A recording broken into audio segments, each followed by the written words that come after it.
नमस्कार मैत्रिणींनो. तेच तेच सोन्यांचे दागिने घालून आपण नेहमी बोर होतो आणि मग आपल्याला वेगळं काहीतरी हवं असतं. मग त्यासाठी आपण काय करतो, मोती हा दागिना चूज करतो. मोती म्हटलं ना, मग आपलं ट्रॅडिशन तर आलं आणि दिसायला पण काठापदराच्या साडीवर एक छान असा लुक क्रिएट होतो. जर तुमच्याकडे मोत्यांचे सेटमध्ये तुम्ही कन्फ्यूज आहात कसे मोत्यांचे सेट घेऊ, तर व्हिडिओ शेवटपर्यंत बघा. फर्स्ट जी आहे ती आहे माझ्याकडे अशी एक चिंच पेटी आहे.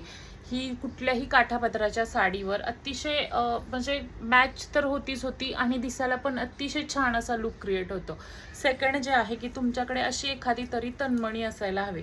जर तुम्ही पूर्ण मोत्याच्या म्हणजे काठाच्या साडीवर मोत्यांचा लुक करायचा आहे, त्यासाठी ही तन्मणी आणि चिंचपेटी जरी तुम्ही घातली तर अतिशय लुक छान क्रिएट होऊ शकतो.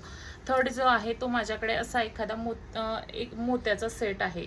अतिशय छान असा हा मोत्याचा सेट आहे. हा पण कुठल्याही साडीवर पण मॅच होतो आणि घातल्यानंतर पण छान असा लुक देतो. व्हिडिओ आवडलेला असेल तर नक्कीच लाईक करा, शेअर करा, सबस्क्राईब करा.